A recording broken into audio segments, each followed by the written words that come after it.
Okay, welcome back. This is my client Ron's 1964 Ford F100. And he just had it delivered from Florida to Nevada and had it dropped straight here. And we're gonna kind of go over the truck and kind of find a few things that's wrong with it. I've already had a preliminary inspection of this thing, and it's pretty nice. It's got a few little things wrong with it, but it's a great candidate for some good high quality repairs and upgrades, some modernizing, and yeah, it should be good to go for him to drive it regularly. Power plant's a 292 Y block with a 2-barrel and a 3-speed on the column.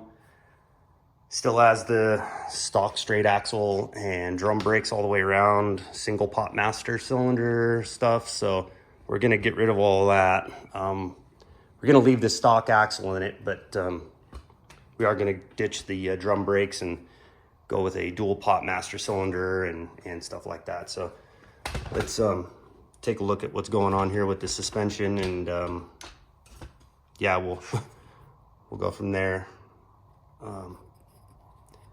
The steering's pretty bad on this thing. There's so much plays in the steering here. Kingpins are also wiped out. You can see the movement up and down. That's not in the bearing, that's in the kingpin. I'll drop you guys down here a little bit and show you what I'm talking about.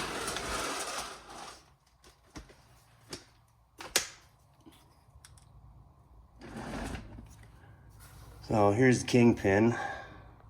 Zoomed in a little bit. Here's the axle and the spindle where my 2 fingers are. And there's a kingpin that goes through here. And bronze bushing. And you can see how much that's moving. And then here's the steering gear that's wiped out. That's that play in that. Let's go to the other side and I'll show you what I'm talking about here.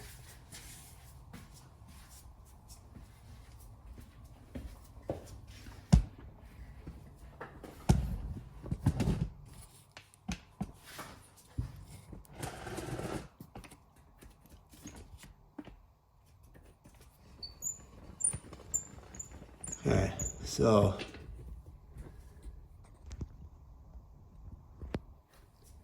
here's the steering box and pitman arm. This is the output on the steering box. Pitman arms here. Watch that pivot point. I see this moving up and down really badly. It's got a ton of play.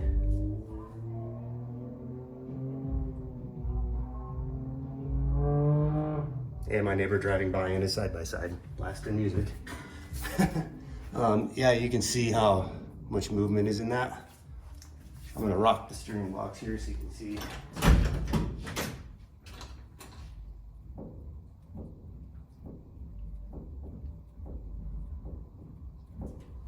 It's got about a half a turn on the steering wheel.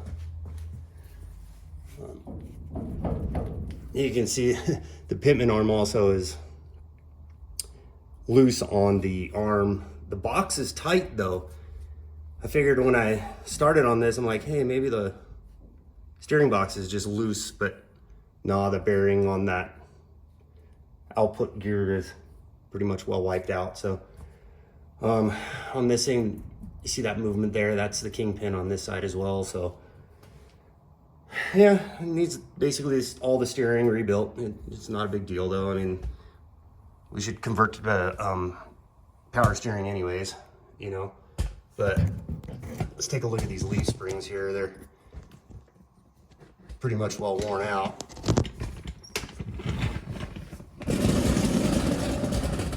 You can see, raise you up just a little bit. See how that's offset?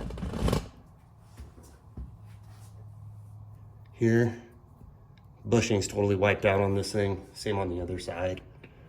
But not only that, look and see how thin, see if you can get focus. Come on, focus. See how thin that is? As these are pretty much, well, even just like worn.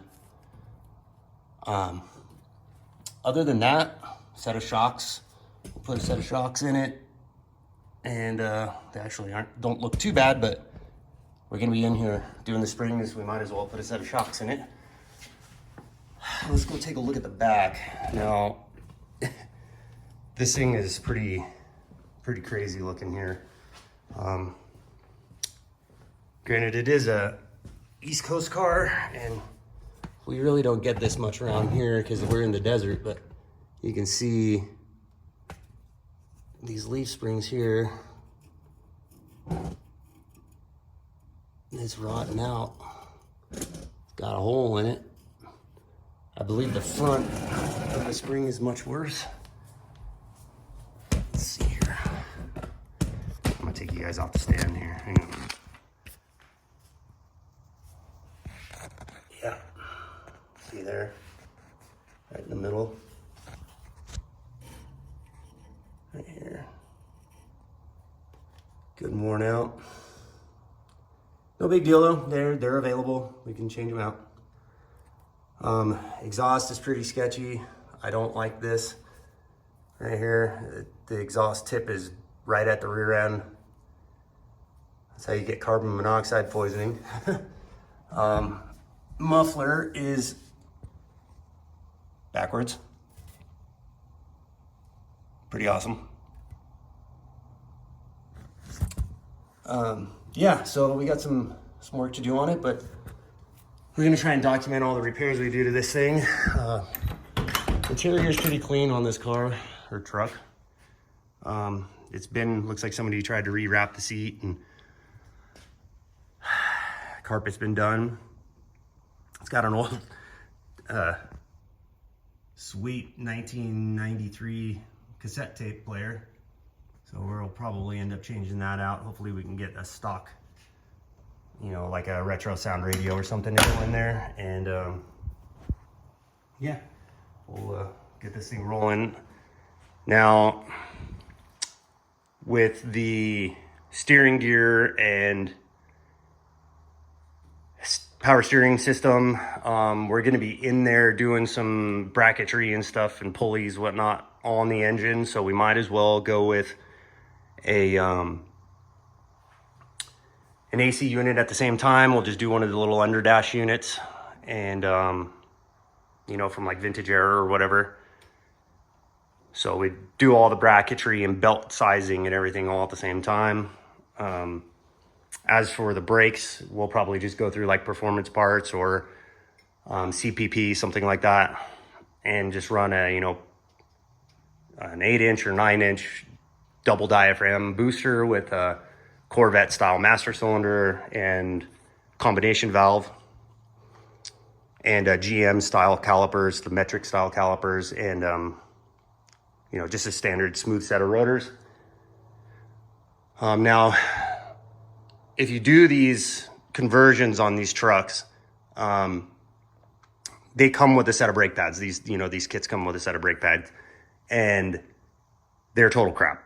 I don't care what anybody says. They're usually a full metallic pad. They squeak. Oh my God, do they squeak so bad.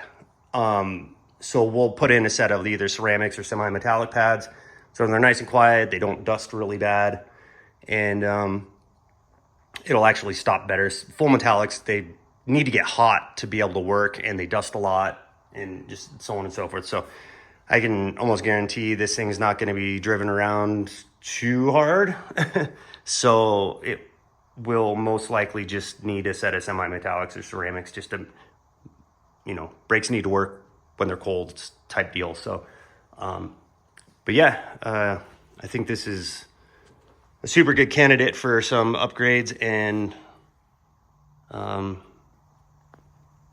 few episodes of, you know, repairing this thing and getting it roadworthy again. So yeah, well, thanks for watching, and